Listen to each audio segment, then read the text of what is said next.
It's obvious that you listen to this show to hear about and support other people's dreams. But what about yours? What is your dream project? I'm here to help you break through whatever is in the way of your dreams and get you to the finish line. Go to dreamingbigcoaching.com today and take the first step. Literally, it's a button you can click to sign up for a free consultation with me. Let's find out if I can help you reach your goal. Click on Take the First Step. It's that simple to start the rest of your life. Get coached by Rob Southgate at dreamingbigcoaching.com. Look, we're all nerds here. Todd Stashwick's Nerd Circus is a great place to pick up nerdy paraphernalia and groovy wares. How about some sweet lava lamp dice? Or maybe a funky 70s Rec Room Nerd Circus dice box? Does that do anything for you? Need a drink? What about the book Mystic Libations? Critical cocktails for the thirsty adventurer. Todd Stashwick's Nerd Circus is the place for nerdy threads, cool tabletop gifts, and more. Go to thenerdcircus.com and check out the cool stuff. Oh yeah, and let them know the TTRPG Insider sent you. Welcome back to TTRPG Insider. I'm your host, Rob Southgate. TTRPG Insider is a podcast about tabletop role-playing games. More specifically, about the amazing people that create TTRPGs. For every episode, I'm going to interview someone who is involved in making the games that we all love to play. I want to hear their stories about their lives, not just the games that they make. You can follow TTRPG Insider on Facebook by searching for TTRPG Insider. I plan to add other social media, but for now, that's the best place. If you want to contact me, send me an email directly to rob@ttrpginsider.com. Oh, and do me a favor. Rate and review this podcast. It really helps other people discover the show. This month, we are featuring the Black Ballad by the Storytellers Forge. They have a backer kit campaign that launched on March 7th and will run for 30 days. Please support this crowdfunding effort, both financially and by sharing it across your social media.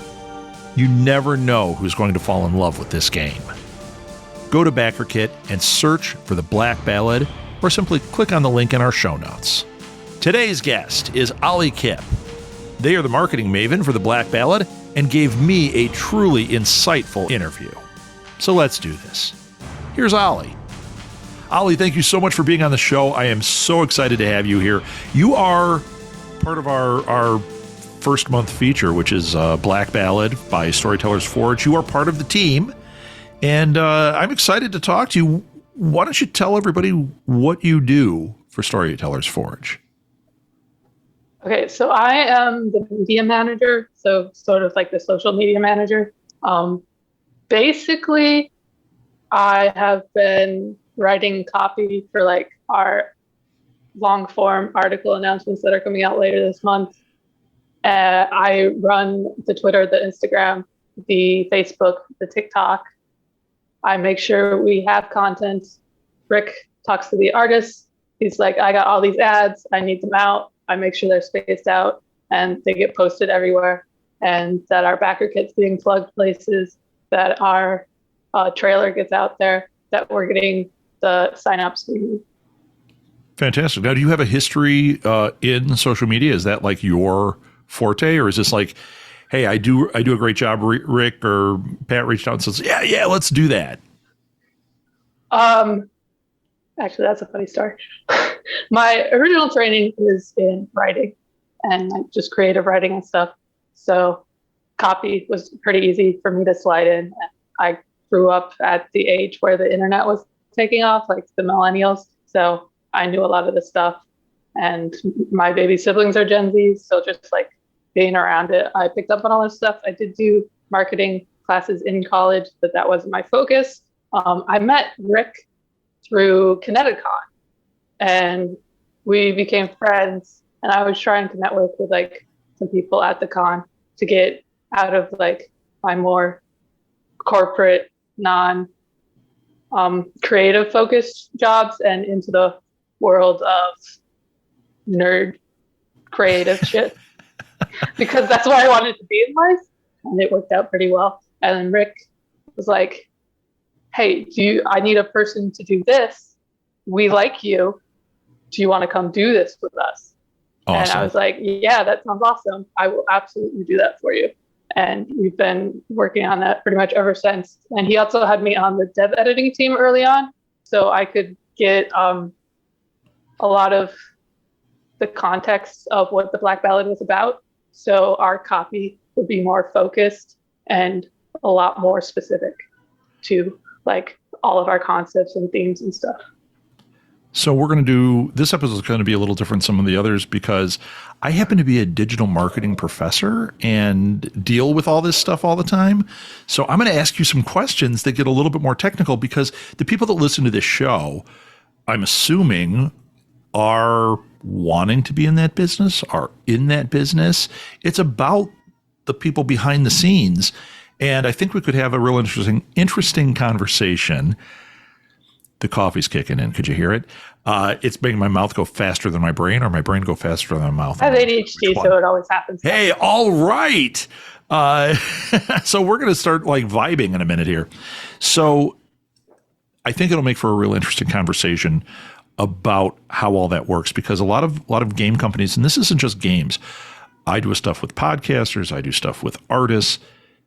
They all seem to get either completely intimidated by the marketing, especially by the social media, or they go like, I knew a guy that was always like, I'm a social media warrior.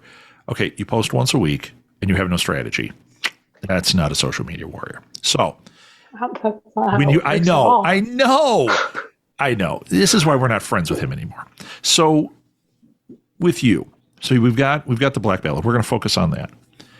Do you approach it as, okay, first I come up with my strategy or my goal, then my strategy, and then I create a content calendar, or are you kind of flying by the seat of your pants? Well, how is that working for you? Both. All of the above. You just checked D, even though I only gave 3 options. Yes. I told you I have ADHD. I had come up with my own options. Yes. Basically, part of it is quality content. But also, because of the internet these days, you have to have a quantity of content, otherwise it gets lost there. So we do have certain things that like aren't ready, but as soon as they're ready, I gotta put them out there. As soon as Rick goes like, I have this trailer for today, can you drop it? So I'll be sitting at the mattress store on my phone. Mattress store is my day job. On my phone, and I'll be like, look at our epic trailer of Mahjong or whoever we have in our content that day as a feature, and I'll drop it like everywhere, and I'll like make sure it doesn't have typos. The other day I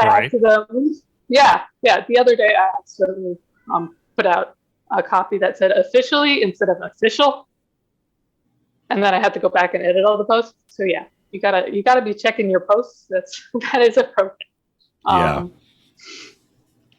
That's something we all argue.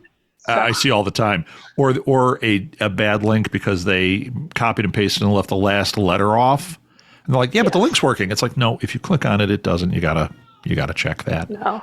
So do you deal? You said you kind of do both with a content calendar. Like, do you have a thing mapped out that says, okay, we're going to do long form on Tuesday. We're going to do something for engagement on Wednesday. Do you do that kind of thing?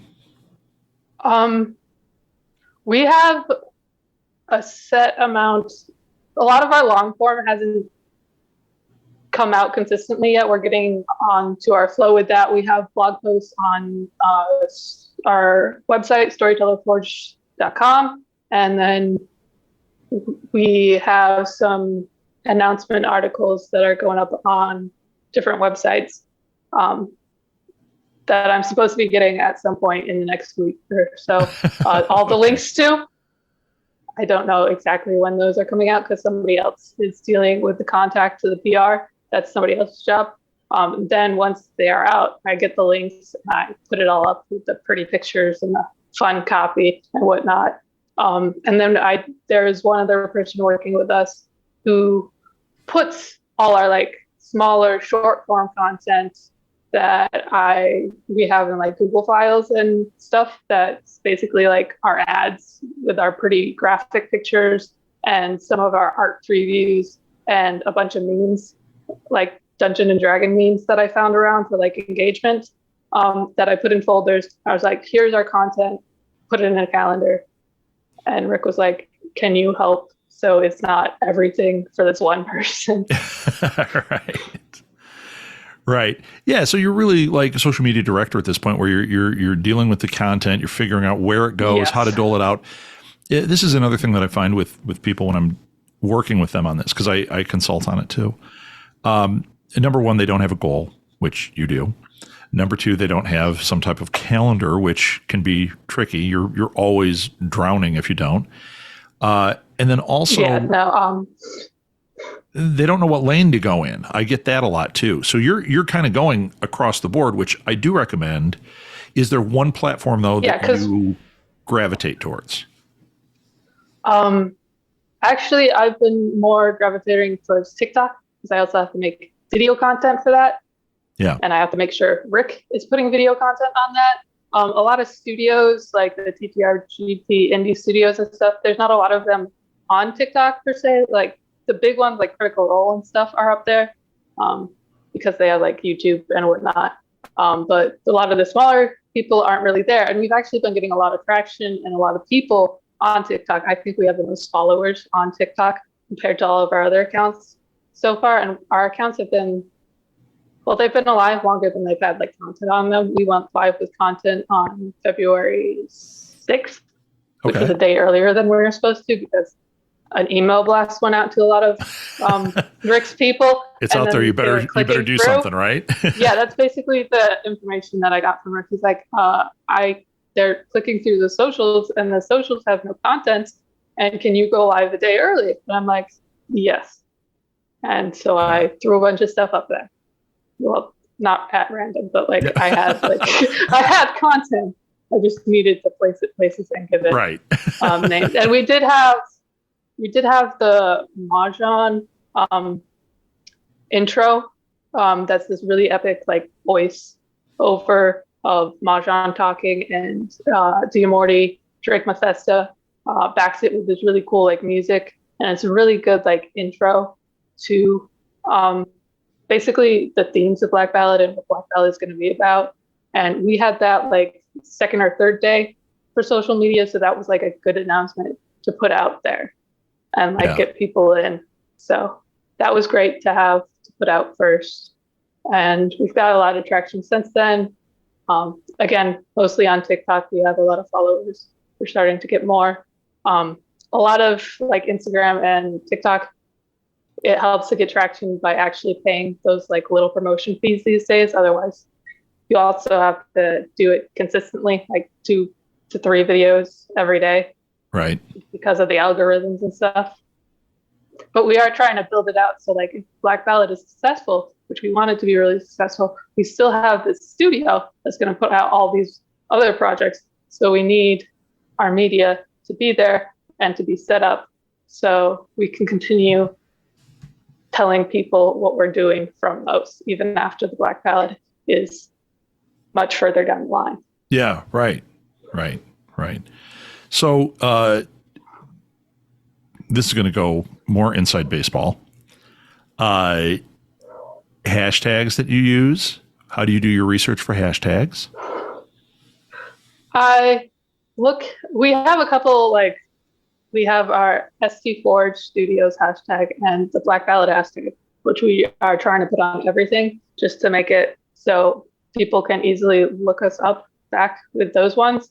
But then like the ones for like getting more traction and trending and stuff, I look at like what's trending in the TTRPG community hashtags and like the D&D or Pathfinder hashtags, and see what's getting a lot of traction and like what's most relevant to the post we have, and try and match it up from there. I don't have a foolproof system yet, but I'm working on. I don't know if anybody actually has a foolproof system, but I'm working on getting it like closer to like actually what like CEO engines and stuff like help you with. But like it's still like a partial pantsing system. Yeah, very cool. That's a question that comes up all the time. People ask me, and I actually tell them what you just said. There really isn't a foolproof system.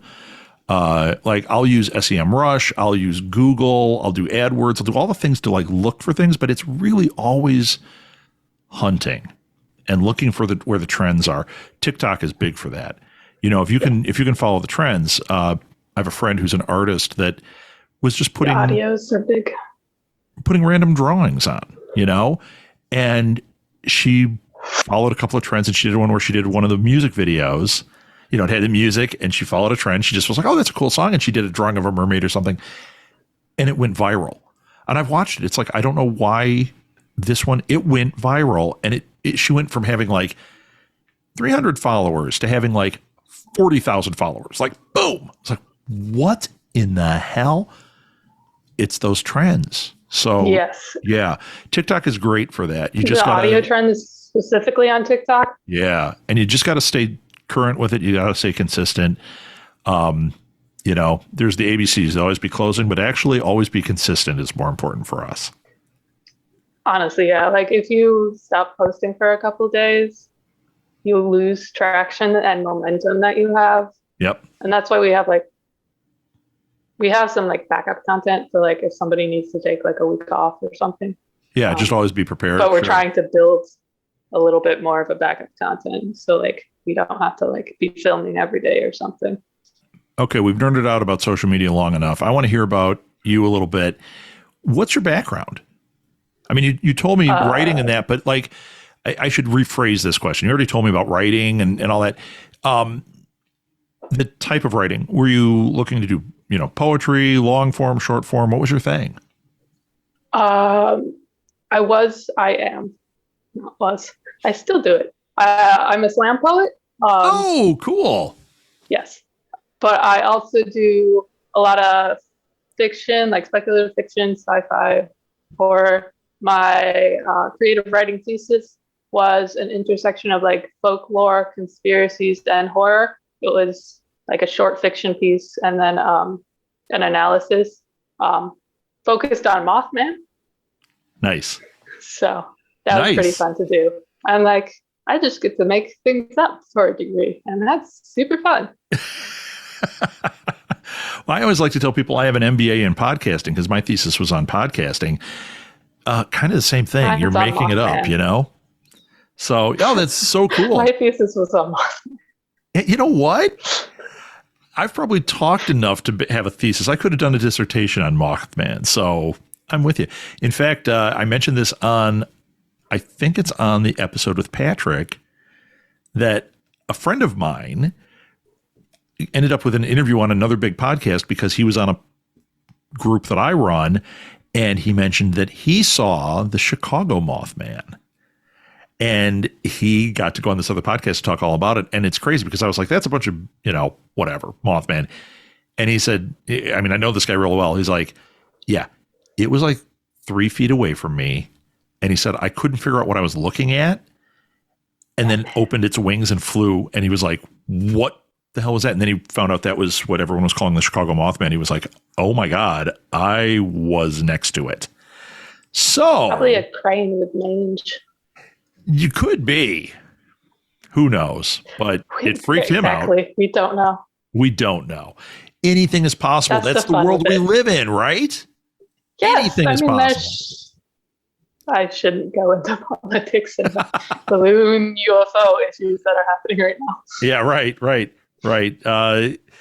Yeah, we're not. This is not what this show is about. We're talking about sidetrack role playing. And now, so you played tabletop? Was this something you've always kind of done, or is this kind of newer to you?